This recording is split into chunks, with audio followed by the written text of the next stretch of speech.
All right, here we go, guys. Rapid here. Let's get to questions. Winners, losers, what to look for this weekend. I'm a winner of the week. I'm going back and forth on this. I still think another week for me, Gavin Newsom's still the winner of the week. And, Whoa. and and I'm saying this because with all the things that are happening in the world, all the things that the president is focused on, all the things happening in Minnesota, we still managed to talk about Gavin Newsom from several angles, pretty much every day this week, in lunch, dinner, in coffees. And Yep. so I think politically he is still emerging as the winner of the week. I'm not sure how Okay. much longer this is going to last, but Okay. I give it to Larry. Gavin Newsom. Larry, winner. A winner is Republican voters in California because the latest poll for governor shows the two top vote getters are both Republicans. Based on their jungle primary rules, the general election ballot could be between two Republicans. Okay. Loser of the week is people who want to see healthcare reform. The president put out a thing that's going nowhere. Reconciliation, I'm told by my best sources, is going nowhere. If you want there to be a healthcare reform this year, you have lost because there's no momentum for it whatsoever. But I was supposed to do my winner of the week, wasn't I? That was my Yes. loser. My winner of the week, sorry, I jumped ahead. I'll do them both at once. Chuck Schumer's winner of the week. He conned the media into thinking there's a path for a Senate majority. He's got his four races. He's got his talking points. He can go to donors now and say, look, I was on Morning Joe. Look, I was interviewed in Politico. And look, we have a path to majority. I'm not saying he's going to get to the majority, but he's conned everybody now for months now into thinking they should give money to his candidates and he can win. That's my winner and my loser combined. Larry, loser. You can cynically call them a winner for that if they're going to get the campaign cash coming in.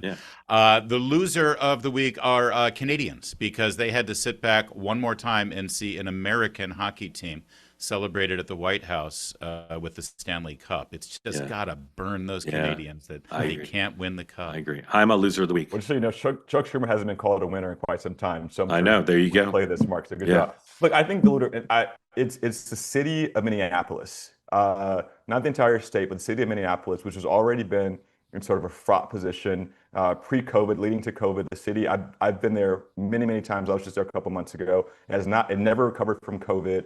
And so this is what's happening right now in that city is going to just further exacerbate the problems of that city, and it's going to put it in a position to not recover. And we have several Fortune 500 companies that are headquartered there, Yep. and so I'm just really nervous about the future of Minneapolis. Good call. All right. What to look for this weekend, Haima?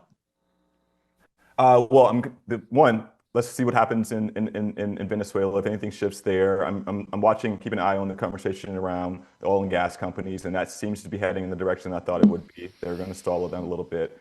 The critical minerals conversation and what's happening in Greenland, and that's going to be a conversation that I think we will want to hear more about. And then lastly, I think at some point Minnesota and Minneapolis is going to get oversaturated with ICE and all the things that are going on. I want to know, like, what's the president's next step? Yep. They seem to think that things have gone well in my home state of Louisiana, which I'm very proud of the National Guard and the work they did during the holiday. But I want to see what's going to happen with these ICE raids in other states and how the president goes forward with this. Larry. Still watching Iran, especially considering the military action the president took did happen over the weekend against Venezuela, and maybe fair. that's something The- that is a pattern for them. The responsible thing for me would be say Iran, but since Larry said it, I'm watching NFL football. This is one of the greatest NFL seasons of all time, so I'll be doing that. All right, one Especially piece, now that the Eagles are out of it. exactly That makes it so much better. Makes everybody happier. Most of us. Cozy Earth, our sponsor, they've been our sponsor for a long time. 20% off everything on the site right now with the promo code two-way. This morning we showed you a little puppy who had swiped the owner's bubble cuddle blanket, and I've warned all of you, you got to buy two. Well, here's a household that needs to buy three, because here's another puppy, same household. This is Penny, Polly's roommate, and she also likes the bubble cuddle blanket. Penny and Polly both, and told by the owner she also likes the striped sheets. So buy yourself three. If you got two dogs, you're gonna have to buy three. The bubble cuddle blanket, favorite of animals and small children.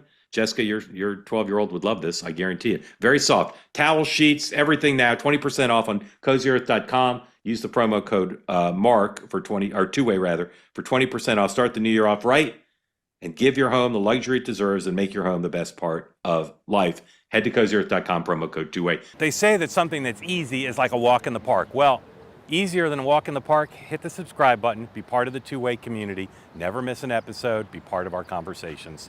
Thank you for your service to America. And don't forget, you can now listen to the morning meeting and two-way tonight on Apple, Spotify, or wherever you get your podcasts.